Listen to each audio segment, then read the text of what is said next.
Hi everyone, this is Neeraj talks. Welcome back to our channel. ఈ రోజు గుప్పుడంత మనసు గురించి మాట్లాడుకుందామండి. ఈ రోజు ఎపిసోడ్ చాలా ఇంట్రెస్టింగ్ గా ఉంది, సో స్కిప్ చేయకుండా చూడండి. అలాగే నేను పెట్టే ప్రతి ఒక్క వీడియో కూడా రెగ్యులర్ గా ఫాలో అవుతూ ఉండండి. కొత్తగా చూసిన వాళ్ళు ఎవరైతే ఉంటే సబ్స్క్రైబ్ చేసుకోవడం మర్చిపోతే. ఇప్పుడు వీడియోలోకి వెళ్ళిపోతుంది.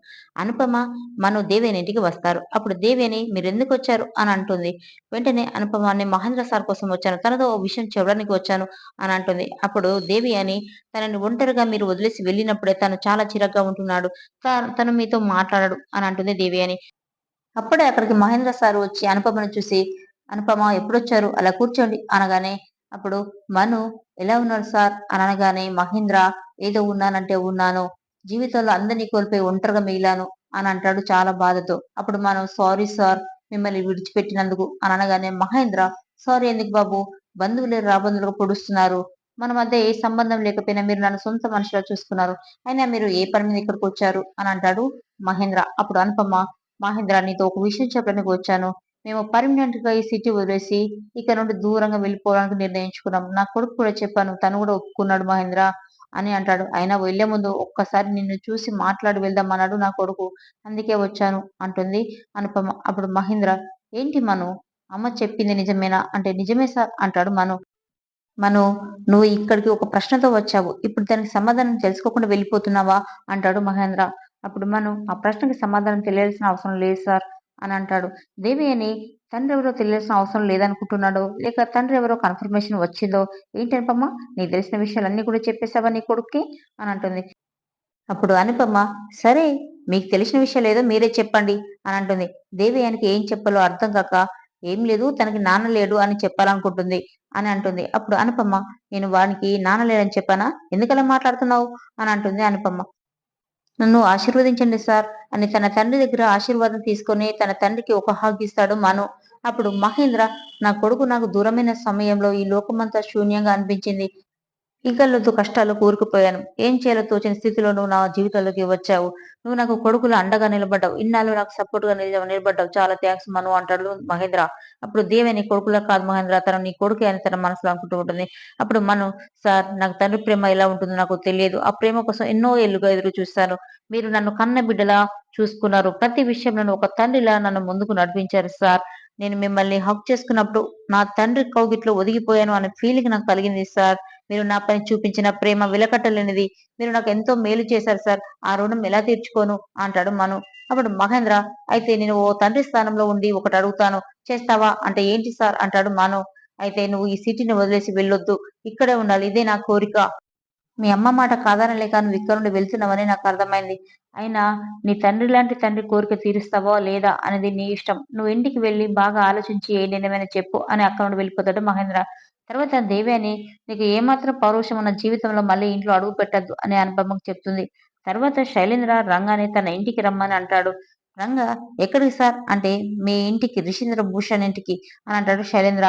రంగా, నేను ఇంటికి వెళ్ళి అందరితో చెప్పి వస్తాను సార్, ఎందుకంటే నేను లగేజ్ ఇట్లా ఏమీ తీసుకొచ్చుకోలేదు, అందరికి చెప్పి వస్తాను అనగానే శైలేంద్ర రిషి ఫోటోను చూపిస్తూ, నువ్వు ఎలా ఉండాలో అనేది నేను ముందే రెడీ చేశాను, నువ్వు నాతో పాటు ఇంటికి వచ్చేసాయి అని అంటాడు. అప్పుడు రంగా, సరే సార్ ఈ డబ్బులు బుజ్జిగాడికి ఇస్తాను అంటాడు. పక్కనే బుజ్జి దగ్గరికి వెళ్ళేసి రంగా, రే బుజ్జి, నేను కొంతకాలం ఊర్లోకి రాను, నానమ్మను చాలా జాగ్రత్తగా చూసుకో, తనకు ఆపరేషన్ చేయించు, అలాగే డాక్టర్ తనకు ఆపరేషన్ ఎప్పుడు చేస్తారో కనుక్కొని నాకు కాల్ చేసి చెప్పు అని అంటాడు. అప్పుడు బుజ్జి, నువ్వు ఎక్కడికి వెళ్ళావంటే నేను ఏం చెప్పనన్నా అని అంటే, ఏం చెప్పకు అని అంటాడు. మరి వసుధార మేడం గారు అడిగితే ఏం చెప్పను అంటే, అప్పుడు వసుధార పోగొట్టుకున్న రింగ్ తన దగ్గరే ఉంటుంది, విఆర్ అనే రింగ్, వాళ్ళ ప్రేమకి గుర్తు, ఆ రింగ్ ఇచ్చి మేడం గారికి ఈ రింగ్ చూపించు, తనే అర్థం చేసుకుంటుంది, అప్పుడు తను ఏం చేయాలో తనే ఆలోచించుకుంటుంది అని అంటాడు.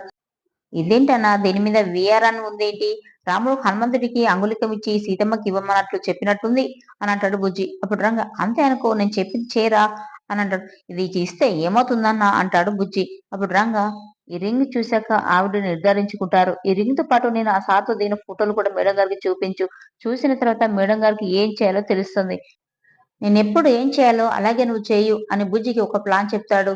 ఇక్కడ విషయాలన్నీ కూడా ఇంకెవరికి తెలియకూడదు, తెలిస్తే మనం ప్రమాదంలో పడతాం బుజ్జి అని చెప్తాడు. అలాగే అన్న అని అక్కడ నుండి బుజ్జి అయితే వెళ్ళిపోతాడు. తర్వాత శైలేంద్ర దేవ్యానికి కాల్ చేస్తాడు. రంగాని ఇంటికి తీసుకొస్తున్నాను మామ్ అంటాడు శైలేంద్ర. అప్పుడు దేవిని, తన అంత ఈజీగా ఎలా ఒప్పుకున్నాడు నాన్న అని అనగానే, ఈ లోకం డబ్బుకి దాసోహం అంటారు కదా మామ్, తనకి డబ్బు ఇచ్చాను, అంతే. ఇప్పటికైనా అర్థమైందా? తను రిషి కాదు రంగా అని. రిషి అయితే ఛీ! తూ అని అంటాడు. కానీ రంగా కాబట్టి డబ్బు తీసుకున్నాడు మామ్. ఇప్పుడు ఆ రంగా రేపే రిషి ఇలా రంగంలోకి దిగుతున్నాడు అని అంటాడు శైలేంద్ర. అప్పుడు దేవేని కరెక్టేనన్నా తను ఇంటికొస్తే వసుధర రిషి కదలికల్ని గుర్తుపట్టినట్టు ఇప్పుడు మహేంద్ర కూడా రిషి కదలికల్ని గుర్తుపట్టారు కదా. అప్పుడు మహేంద్రకి తను రిషి కాదు రంగా అని తెలిస్తే ప్రాబ్లం అవుతుంది కదా నాన్న అని అంటుంది దేవేని. అప్పుడు శైలేంద్ర లేదు మామ్, నేను తనకి ట్రైనింగ్ ఇస్తాను కదా అని అంటాడు. సరే నాన్న, నువ్వు కరెక్ట్ గా ట్రైనింగ్ ఇయ్యు, వాడి దగ్గర చాలా జాగ్రత్తగా ఉండు అని అంటుంది దేవేని. తర్వాత మను తన తండ్రి చెప్పిన మాటల గురించి ఆలోచిస్తూ ఉండగా అక్కడికి అనుపమ వస్తుంది. అమ్మ, నేను ఒక విషయం అడుగుతాను, చెప్తావా అనగానే, ఇన్నాళ్ళుగా అడుగుతున్నావు కదా, నీకు ఏం సమాధానం చెప్పాను అని అంటుంది అనుపమ. ఇప్పుడు నాకు తెలిసిన విషయం గురించి అడుగుతాను, చెప్తావా? ఎస్ ఆర్ నో అని అంటాడు మను. అప్పుడు దాచేదైతే దాస్తాను, చెప్పేదైతే చెప్తాను అంటుంది అనుపమ. నిన్ను బాధ పెట్టాలని కాదు, నిజం తెలుసుకోవడానికి నా కన్న తండ్రి మహేంద్ర సారేనా అని అడుగుతాడు మను. అప్పుడు అనుపమ షాక్, చెప్పలేని సిచ్యుయేషన్ లో ఉంటుంది. తర్వాత అయినా నీకు ఎందుకలా అనిపించింది అని అంటుంది అనుపమ. అప్పుడు మను, ఏమో నాకు తెలియదు, సార్ని కలిసిన మొదటి నుండి ఏదో తెలియని ఎఫెక్షన్ నా మనసుకి బాగా దగ్గరయ్యారు. ఎన్నో సందర్భాల్లో నాకు తండ్రిగా సపోర్ట్ ఇచ్చారు. ఒక కన్న తండ్రి ప్రేమ ఎలా ఉంటుందో నాకు తెలియకపోయినా నా మీద ఎంతో ప్రేమ ఆప్యాయత చూపించారు. నా భుజం తట్టడం, నా పక్కన కూర్చోవడం, నాకు దగ్గరుండి భోజనం వడ్డించడం, ఈ రోజు నన్ను సిటీ వదిలి వెళ్ళొద్దు అనడం, అన్ని ఒక కొడుక్కి తండ్రి చెప్పినట్టే చెప్తున్నారు. నేను సార్ని తండ్రిగా ఎంత ఫీల్ అవుతున్నానో సార్ కూడా నన్ను అంతే కొడుకులా ఫీల్ అవుతున్నాడు. నిజం చెప్పమ్మా, నిజం చెప్పమ్మా, మహేంద్ర సార్ నా కన్న తండ్రేనా? తన విషయంలో ఏదైనా దాచిపెడుతున్నావా? ఎస్ సార్ నో చెప్పమ్మా. ఎందుకు ఏం మాట్లాడట్లేదు? నన్ను ఎందుకమ్మా ఇంతలా బాధ పెడుతున్నావు? ఎందుకు ఇంత క్షోభ పెడుతున్నావు? నా బాధ నీకు అసలు అర్థం ఎందుకు కావడం లేదు? అయినా మహేంద్ర సార్ను వదిలేసిస్తే నా కన్న తండ్రి గురించి చెప్తానన్నావు కదా, ఇప్పుడంటే ఏ ఎమోషన్స్ లేకుండా నిల్చొని ఉన్నావు. నిజంగా నువ్వు నా అమ్మవైతే ఏదో ఒక రోజు నా బాధ నీకు అర్థమవుతుందమ్మా అని తన తండ్రి కోసం ఎంతగానో బాధపడుతూ ఉంటాడు మను. అనుపమ ఏమి చెప్పలేని స్థితిలో ఉంటుంది కాబట్టి తను బాధపడుతూ తనను కూడా లోపలికి వెళ్ళిపోతుంది.